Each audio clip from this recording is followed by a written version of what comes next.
Hello বন্ধুরা, কেমন আছেন? নিশ্চয়ই ভালো আছেন। আজ আমি এইরকম কাতলা মাছ কালিয়া করে দেখাচ্ছি। আমি কাতলা মাছে নুন হলুদটা ছড়িয়ে রেখেছি, এবারে আমি মাখবো। এতে আমি কি কি দিচ্ছি সেটা দেখাচ্ছি। এতে দেব আমি, যেহেতু এতগুলো কাতলা মাছ আছে বেশ বড় সাইজের, আমি এখানে আড়াইখানা পেঁয়াজ কুচি করে রেখেছি। আর নিয়েছি 1 বড় টেবিল চামচ পোস্তদানা, আর দেব দই আন্দাজ করে, কাঁচা লঙ্কা এরকম করে রেখেছি, আচ্ছা চিড়ে কুচিয়ে। আর আছে এখানে কাশ্মীরি লঙ্কার গুঁড়ো 1 টেবিল চামচ, আর এখানে রেখেছি হচ্ছে হলুদ গুঁড়ি 1 চামচ, জিরে সিকি চামচ, জিরের গুঁড়ো পুরো 2 চা চামচ, মানে যেটা থাকে আর কি স্পুন। এটা হচ্ছে ঝাল লঙ্কার গুঁড়ো কম কম 1 চামচ, ঝালটা যার যার নিজের। আর এইখানে রেখেছি এই পুরো টেবিল স্পুনের মাপে 1 টেবিল স্পুন আদা রসুন বাটা। আর আছে এখানে ধনে পাতা কুচি, অপশান, যার ভালো লাগে দেবে, যার দেবে না তেজপাতা, এটা দিতে হবে রান্নায়। আর হচ্ছে দেবো একটু নারকোল, অল্প করে দেবো, এটা খুব বেশি না, মানে নারকোলটা হাইলাইট হবে না। আর এখানে রেখেছি ভর্তি করে 2 টেবিল চামচ চারমগজ মেলান শিট, আমি জলে ভিজিয়ে রেখেছি। আর নিয়েছি এই যে এতগুলো, মানে অনেকটাই হবে, আন্দাজ করে মাপটা আমি বলতে পারছি না, কিন্তু এই এতগুলো কাজু বাদাম, এটাকেও আমি ভিজিয়ে রেখেছি। এইগুলো একসাথে পেস্ট হবে, শুকনোটা শুকনো, তারপরে রান্না। আর তো সর্ষের তেলে রান্না হবে। আমি রান্নাটা মাছটা ভাজা বসিয়ে দিচ্ছি মাখিয়ে। মাছটা এখন আমি, আর তো নুন তো লাগবেই, আর গরম মশলাও লাগবে, সেটা তো আছেই। আমি এবার মাছটাকে ভালো করে নুন হলুদ দিয়ে, সুন্দর করে নুন হলুদ দিয়ে দিয়েছি, এবারে মাখছি। আমি এই মাথাটাকেও নিয়ে নিচ্ছি, মাথাটাও নিয়ে, একটা পিসের মাথা নিয়েছি, কাতলার মাথা তো বড্ড বড়, আর একটা মাথা নিইনি, তা একটা মাথা দিয়ে করছি। এইরকমভাবে একটা মাথা লেজাটা রেখে দিয়েছি, ওটা নিইনি, আর অনেকটা হয়ে যাবে। সুন্দর করে মাখানো হয়ে গেল একদম ভালো করে, ভেতর টেতর সব ভালো করে মাখিয়ে নিয়েছি। এইবারে আমি তেল দিয়ে রান্না শুরু করব। আমি কড়াইতে এই যে কফি মগের কাপের এখন পুরো হাফের বেশি, 1/3 তেল দিয়ে দিয়েছি। তেল আবার যদি লাগে দেবো, কারণ এখন তেল মাছ ভাজতে তেল লাগবে, তাই আমি তেল দিয়ে তেল গরম করতে দিয়ে দিয়েছি। তেল গরম হয়ে গেছে, আমি মাছ ভাজা বসিয়ে দিয়েছি। এভাবে মাছগুলোকে আমি ভেজে তুলে নেব। মিক্সিতে নারকোল, পোস্ত, কাজু আর মেলান শিট দিয়েছি। এর মধ্যে কিছুটা অল্প করে একটু পেঁয়াজ দিয়ে দেবো, দিয়ে জল দিয়ে একটা পেস্ট করে নেব। সব মাছ এরকম সুন্দর করে ভেজে নিয়েছি। এইবার আমি নেক্সট স্টেপ শুরু করছি। আচ্ছা, এবারে ওই তেলেতেই, ওই তেলের মধ্যে আমি এই বাকি পেঁয়াজটা ভাজতে দিয়ে দেবো। তার আগে তেলে একটু ফোড়ন করব। জিরে দিলাম, মাছ ভাজা তেলটাতেই কিন্তু করছি, রুই কাতলার মাছের তেলেই কিন্তু রান্নাটা করতে হয়। আর 2টো তেজপাতা দিয়ে দিলাম।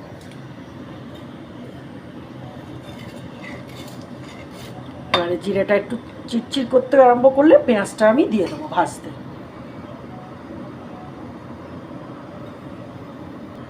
আমি এবারে পেঁয়াজগুলো দিয়ে দিলাম,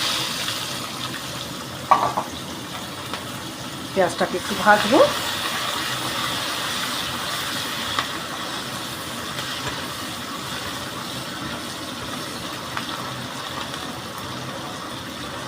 প্লিজ স্কিপ করবেন না, একদম অনুষ্ঠান বাড়ির মতন রান্না এটা। এটা বানাবেন, বাড়িতে খাওয়াবেন সবাইকে, ঠিক এইভাবে। আর আমাকে কিছু জানাবেন ঠিক এরকম হয়ে যায়, পুরোটা টানা দেখবেন, এটা আমার একটা বিশেষ অনুরোধ।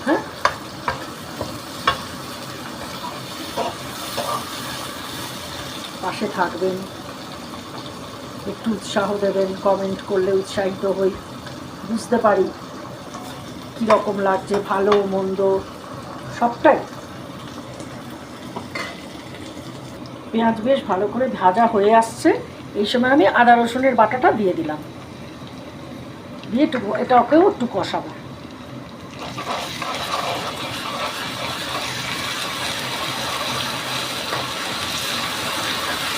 সব একসাথে ভালো করে কষাবো।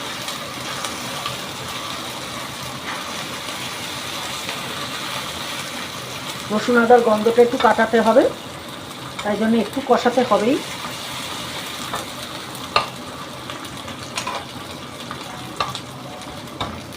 এই অবস্থায় আমি এখন এই শুকনো লঙ্কার গুঁড়ো, জিরে আর হলুদ দিয়ে দিলাম।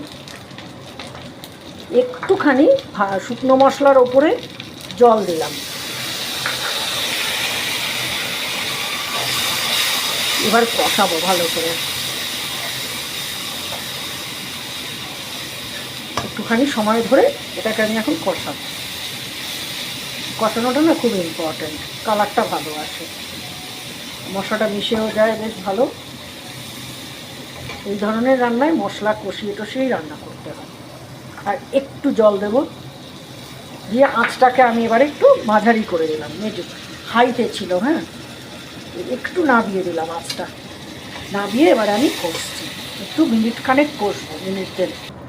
আচ্ছা, ওই মশলাটা কষে গেছে, যেটা আদা রসুন পেঁয়াজ, এবার আমি ওই পেস্ট মশলাটা দিয়ে দিচ্ছি। বাবা কি টাইট হয়ে গেছে! নারকোল, চারমগজ, কাজু, পোস্ত খুব টাইট হয়ে গেছে। এবার একটু জলটা দিয়ে ধুয়ে দিতে হবে আর কি। ধুয়ে ওটা এই দিয়ে দিলাম, দিয়ে এইবারে আমি কষাবো।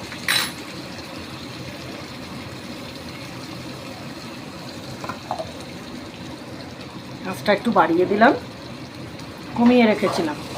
এবার এগুলোকে দিয়ে ভালো করে এবারে কষাবো। কালারটা আসছে দেখছেন, থিকনেসটা একদম এইরকম। এটা এবার একটু কষবে, একটু আঁচটা এইবার বাড়িয়ে দিলাম। এখনও কিন্তু আমি দই আর কাশ্মীরি লঙ্কা দিইনি, এটার ভেতরে একটু পেঁয়াজ বাটা আছে বলে এটা একটু আগে দিয়ে দিলাম, কষিয়ে নেব একটু। ফ্লেমটা হাইতে করে দিয়েছি। এটা একটুখানি এর সাথে একটু কষবে, কষলে দই আর কাশ্মীরি লঙ্কার গুঁড়োটা, কাঁচা লঙ্কাটা দেব পরপর। আচ্ছা, ঝালটা যে যার টেস্টে, হ্যাঁ। নুনও কিন্তু আমি এখনও কি দিইনি, নুনও দেবো, সব পরপর দেবো। আগে এই মশলা কষানোটা হয়ে যাক। মশলা কষে সাইড দিয়ে তেল বেরিয়ে আসছে, এখন আমি এই দইটা দিয়ে দিচ্ছি। আমি পুরো এক বাটি দই দিয়ে দিলাম।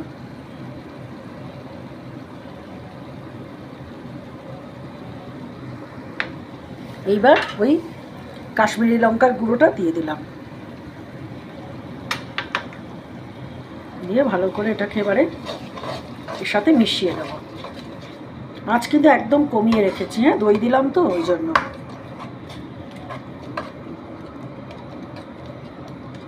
আঁচটা এবার বাড়িয়ে দিলাম।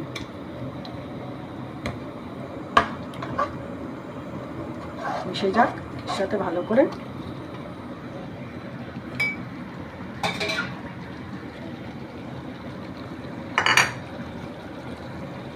আরও জল ছিল ওটাতে, ওই জলটা একটু দিয়ে দিলাম। খুব ঠিক হয়ে গেছিলো, লেগেছিল আর কি, কিছু তো নষ্ট যায় না। এটাকে এবারে বাড়িয়ে দিয়েছি আঁচটা, হ্যাঁ, দিয়ে এর সাথে এবারে মেশাচ্ছি। এই যে ফুটছে, ফুট ধরে যাচ্ছে।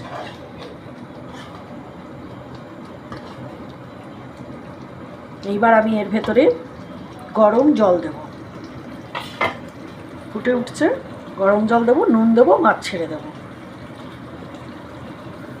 ফুটটা খাচ্ছে, তেলটা বেরিয়ে আসছে বাইরের থেকে, এটা বের করানো খুব দরকার। এই যে একটা কালার চেঞ্জ হচ্ছে, সাইড দিয়ে দিয়ে কালার চেঞ্জ হয়ে এই যে দেখিয়ে দিচ্ছে, বোঝা যাচ্ছে তো? এই যে পুরো তেল ওপরে উঠে আসছে, একদম তেলটা উঠে আসবে। তেলটা উঠে আসলে আমি গরম জল দিয়ে দেবো।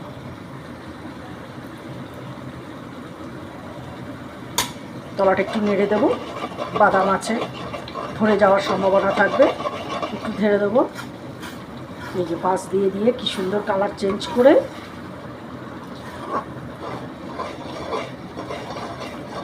নেড়ে নেড়ে, ঠিক বিয়েবাড়ির রান্না মনে হচ্ছে না?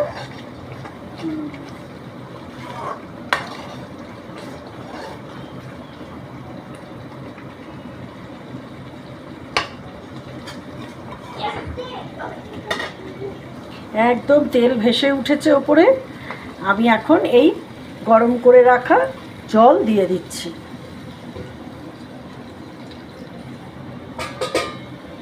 গ্যাস পুরো বাড়ানো আছে। এটা একটু যেই ফুটফুট আসবে, বয়েলিং আসবে, মানে বলক আসবে, আস্তে আরম্ভ করলে মাছটা আমি দিয়ে দেবো। নুনটা দিয়ে দিচ্ছি এবারে।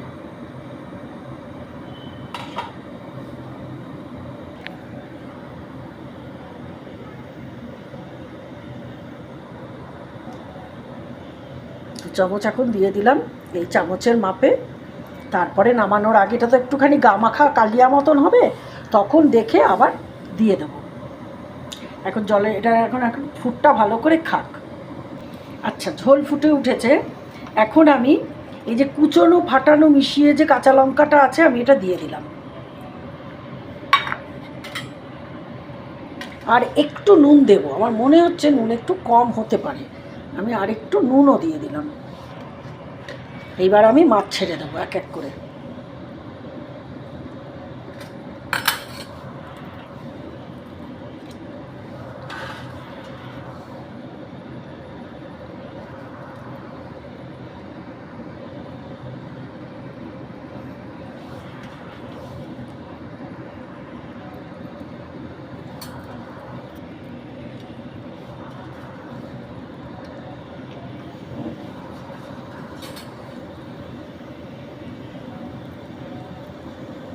মাছ ছেড়ে দিলাম। এবারে ভালো করে বেশ ফুট খাইয়ে মাছের সাথে একটু বন্ধুত্ব হোক, হলে ধনেপাতা গরম মশলা, আর কিচ্ছু না। ঝালটা টেস্ট করে আর একটু দেখলে হয়। মনে তো হচ্ছে আমার বাড়ি হিসেবে তো ঠিকঠাক আছে মনে হচ্ছে, তবু আমি একবার চাখবো যখন কমে আসবে, আর একবার একটু নুন ঝালটা টেস্ট করে চাখবো কীরকম লাগছে, তারপর দেবো। এইটা হচ্ছে নুন ঝালটা তো একটুখানি দেখে নিতে হয়। এবার এটা একটু ফুটুক, ভালো করে ফুটে মাছের সাথে।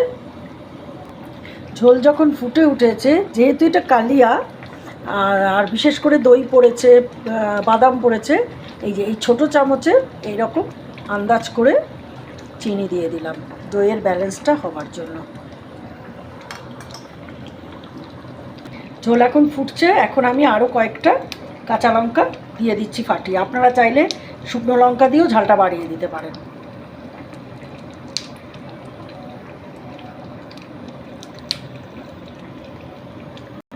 আচ্ছা, ঝোল একেবারে গাঢ় হয়ে গেছে এই রকম, মানে হয়ে গেছে, মাছও ভেসে উঠেছে। এর চেয়ে বেশি গাঢ় করলে তো অতগুলো বাদাম টাদাম আছে, সব মানে টেনে নেবে ভেতরে। আমি এখন গ্যাসটাকে বন্ধ করে দিলাম, এই গ্রেভিটা থাকতে থাকতে গ্যাসটা বন্ধ করে দিলাম। এটা এখন স্ট্যান্ডিং টাইমে ফুট খাচ্ছে, এই ফুটটা খেয়ে নিই, ফুটটা একটু কমুক।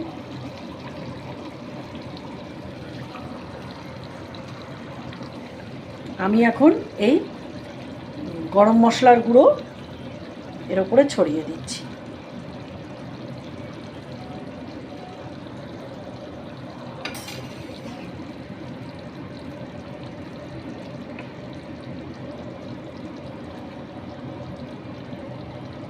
আপনারা কিন্তু অবশ্যই করে এটা বানাবেন, হ্যাঁ। আর আমি বললাম আমাকে একটু লাইক শেয়ার আর সাবস্ক্রাইব করবেন, প্লিজ পাশে থাকবেন। এই যে ফুটটা খেয়ে একদম থামছে, এইবার আমি এটাকে পারবো বা সার্ভ করব, যেটা হতে পারে আর কি। একটু ঠান্ডা না করলে ভালো লাগবে না আর কি। ঝোলটা কি সুন্দর হয়েছে একবার দেখাই মাছের সাথে। এই দেখুন গ্রেভিটা, মনে দেখছেন একদম কি সুন্দর গ্রেভিটা হয়েছে, সব মিহি পেশা হয়েছে একদম। ব্যাস হয়ে গেল এই যে বিয়েবাড়ির কাতলার কালিয়া বা বিয়েবাড়ির মাছের কালিয়া। কীরকম লাগছে? ভালো লাগছে তো? এরকম একটা গাঢ় গ্রেভি। আমি একটু ধনেপাতা ছিটে দিয়ে দিয়েছি, যাদের ভালো লাগবে দেবে, যারা ভালো লাগবে না একদম স্কিপ করে দেবে।